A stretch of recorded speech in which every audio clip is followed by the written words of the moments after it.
प्रेत। जिंदगी किस वक्त अपना रुख बदल लेगी ये कोई नहीं जानता। कब फूलों से भरी बगिया उजड़कर खाक हो जाएगी, कब मैदान बंजर रेगिस्तान हो जाएगा और कब खुशियों से भरी जिंदगी मायूस हो जाएगी, ये कोई नहीं जानता। ये कहानी है कनिष्का की, जिसे अंदाजा भी नहीं था कि उसके जीवन का अगला पल उसके लिए क्या लाने वाला था। एक ऐसा अंधेरा जो हमेशा के लिए उसकी खुशियों को खा जाने वाला था। मम्मा, तुम कब से तैयार हो रही हो और कितनी देर? जल्दी चलो ना, हम लेट हो जाएंगी। अभी आई लाडो, बस 2 मिनट, साड़ी तो पहनने दे। लगता है आप भूल गई है कि आज मेरी कॉन्वोकेशन सेरेमनी है और मैं फर्स्ट आई हूँ। आज के दिन मैं लेट नहीं हो सकती मम्मा। इसीलिए तो समय लग रहा है लाडो। जिसकी बेटी फर्स्ट आई है उसे तैयार भी तो फर्स्ट क्लास होना पड़ेगा ना। कनिष्का बचपन से ही पढ़ाई में बहुत तेज थी। हमेशा फर्स्ट आना, एक्स्ट्रा करिकुलर एक्टिविटीज में पार्टिसिपेट करना और अपने घर वालों का नाम रोशन करना, ये सब उसके लिए आम था।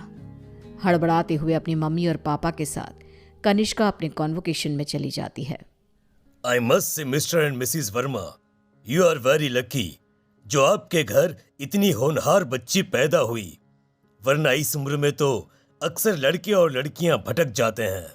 पर कनिष्का दिन रात अपनी पढ़ाई में लगी रही और आज उसने हमारे कॉलेज का नाम पूरे स्टेट में रोशन किया है। स्टेज पर जाकर कनिष्का अपनी डिग्री लेती है। उसके लिए आज का दिन बेहद खुशी का था और वो इस पल को हमेशा के लिए कैद कर लेना चाहती थी। चारों तरफ खुशी का माहौल था। तभी कनिष्का की फ्रेंड्स उसके पास आती हैं।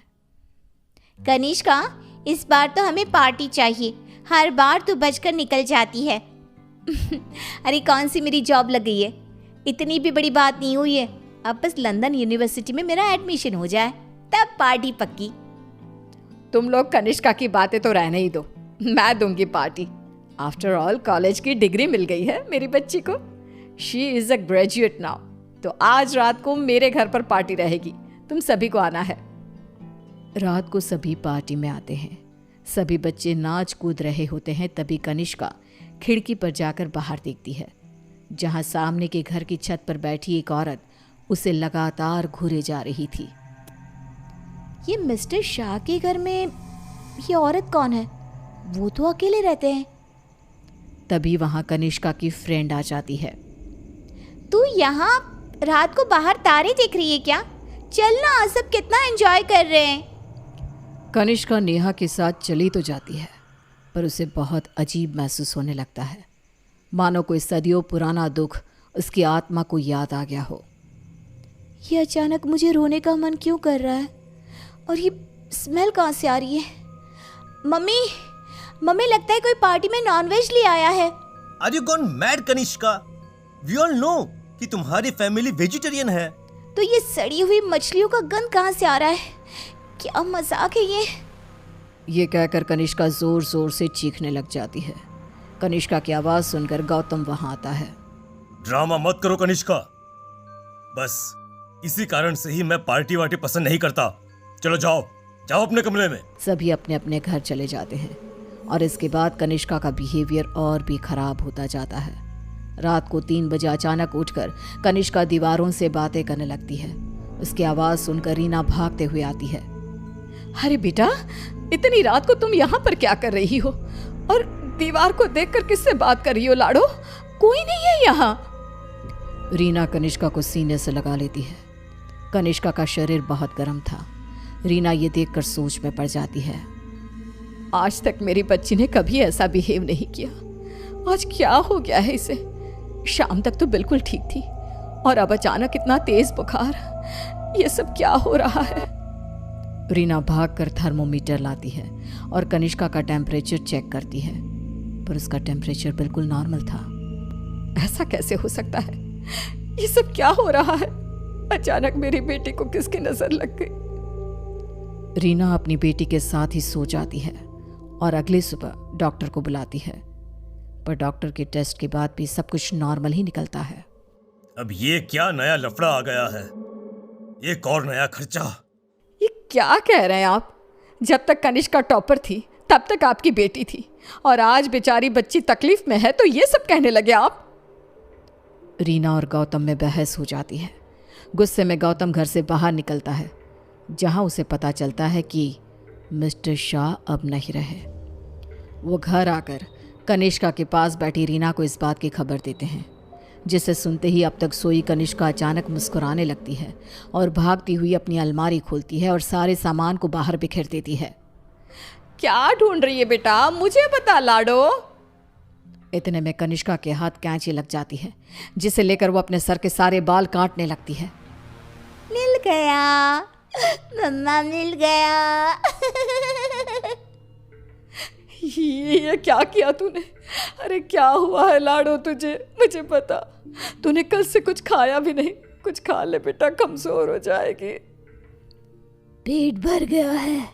कितनी उल्टियां भी की मैंने, पूरे के पूरे शाह को खाकर बैठा हूं मैं। खाकर बैठा हूं? ये सब क्या कह रही है तू? बाथरूम में जाकर देख ले। रीना बाथरूम में जाती है, जहां बेसिन में नीले रंग की उल्टी थी, जिसमें मांस के टुकड़े थे, जिसे देखकर रीना को भी उल्टी आने लगती है। वो भागकर वापस कनिष्का के कमरे में आती है। सुनिए जी, हमें जल्द से जल्द कनिष्का को किसी पंडित जी के पास ले जाना होगा। ये कुछ और ही है। आज के जमाने की होकर तुम ये सब क्या कह रही हो? ऐसा कुछ नहीं होता। गौतम अपनी पत्नी की बात को इग्नोर कर देता है। इसी तरह दिन बीतने लगते हैं।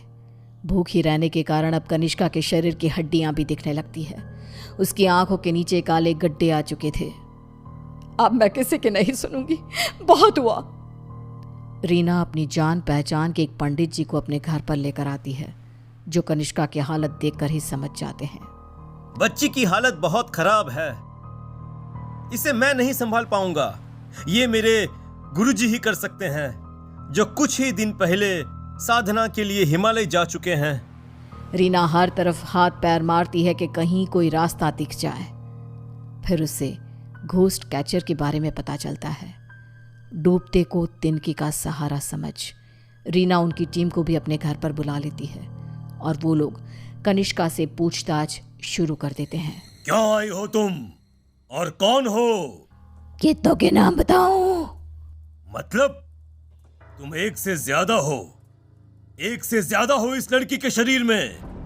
बताओ बताओ कितने हो? हम 42 प्रेत हैं। कनिष्का की बात सुन वहां मौजूद सब लोग हैरान रह जाते हैं। उसके शरीर में बसे इन प्रेतों को निकालना अब किसी के बस में नहीं रह गया था।